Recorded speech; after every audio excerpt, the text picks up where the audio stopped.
Hey, welcome back to the channel. We're going to look at basic sampling of an external instrument today because I've gotten a few requests for that. So I'm going to go through the very, very slim basics, okay? And I'll get you started. So what gets a lot of people confused that I've talked to is when they, especially if you're new to the MPC, is that the MPC, when you start a sampling session, you're really opening up a blank project, okay? And then when you're sampling an instrument, it's within the confines of in what they call project, which is typically you think of a project as something that you're going to create a sequence in a song. Okay, so just keep that in mind. You're sampling within a project. There's no special mode that only deals with capturing audio. It happens all within a project. Okay, so I've got a basic Roland Phantom sound bass, and we're not going to make this super fancy. We're just going to kind of go through the basics.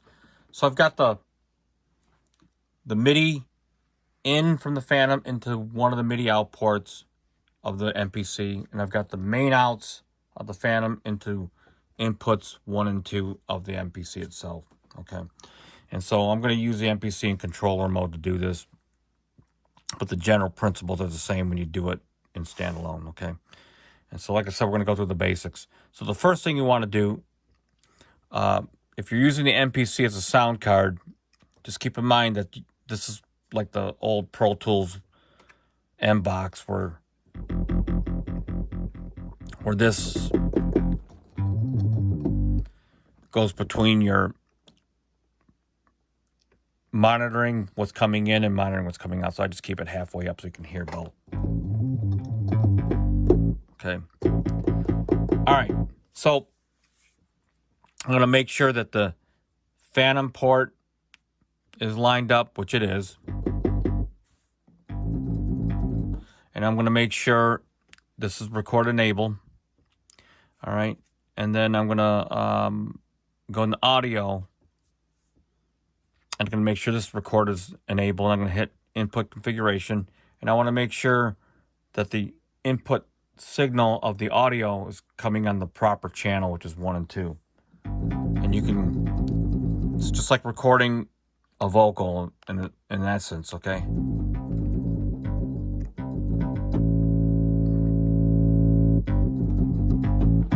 Okay, the one thing about this is you want to make sure you record it at a volume level that creates an amplitude that's fairly healthy. If you go too low, it doesn't matter how many times you use the gain structure, you're just not going to be able to increase that. So you don't have to get it blazing hot like it's analog, but you do want to get it big enough, the waveform. Okay, so the negative 9 dB is just fine. Because what will happen is if you try to normalize it and the amplitude of the wave is too low, there's not enough, because 0 times 0 is always going to be 0. So it's got to be healthy enough for the mathematics to work. Okay, so what's left for me to do is I'm just going to go into sample. Like I said, I'm going to keep this real basic.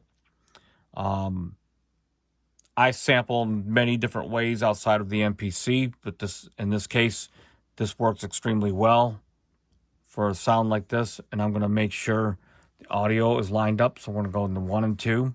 All right. Make sure that's in 1 and 2, the audio. Input 1 and 2, output 1 and 2. And then put it back onto the MIDI channel, MIDI track. And we're going to go into sampling. And it defaulted back to 1 and 2, so careful with that. I don't know if that's a bug or not, but let's show you what I'm talking about. See how it defaulted back to 3 and 4? You want to make sure you're recording from 1 and 2. And I'm going to set the range real simple from C1 to C3.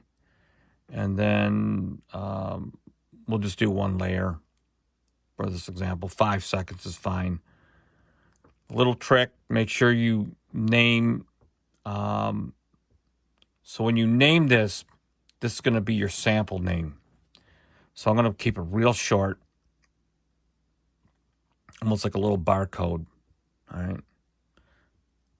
I'm going to turn looping off, and we're just going to say do it.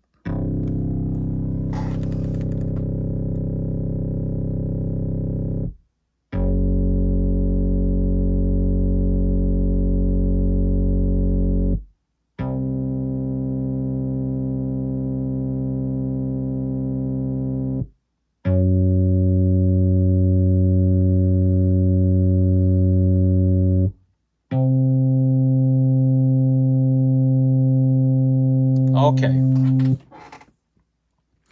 then all of a sudden, it populates as a key group program. Here's the name of the patch. We can rename that, but the important part is that the sample name is going to be real small, so when you fumble through them and you go into the editing windows, you can actually kind of see the information in the sample name. If it's too long, it can become a problem down the road. So here's the sample. Now,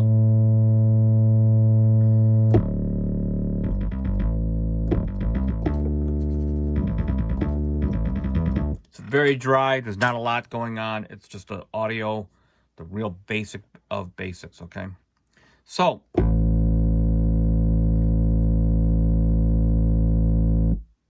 if I hold it down, you heard the sample end, okay? So there's no loops or anything. We didn't do any auto looping or anything on here, just a basic raw sample.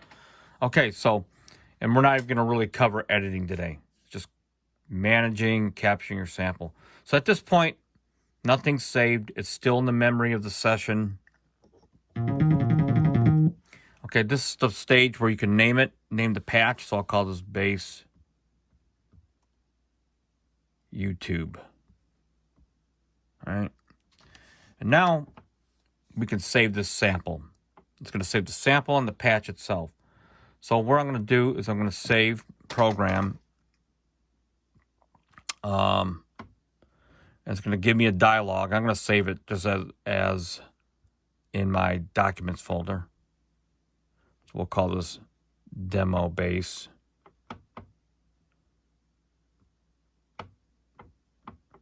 So this is the folder, and I'm going to save this YouTube base within the folder. Okay, and done. That's pretty much it.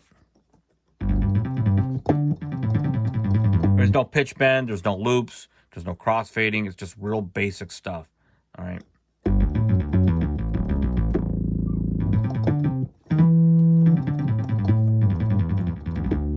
Okay, now editing and capturing a sample and actual sample program editing, sample editing and capturing a sample, they all sort of connect with one another. And so when you kind of get the basics down for each one, then you start to develop a strategy. What's the best way to capture a sample? How many images do I need of a certain layer, if it's a key group or drum sample, or if it's a loop? And the decisions that you start making once you understand those three aspects, you'll start to change the way you sample, your approach, because it'll be a system that will be more cohesive and you'll be able to understand the whole process. And so I'm going to go over editing, sample editing, and program editing, and eventually making a pack, because there's a lot involved in that as well, and future videos. So until next time, peace out.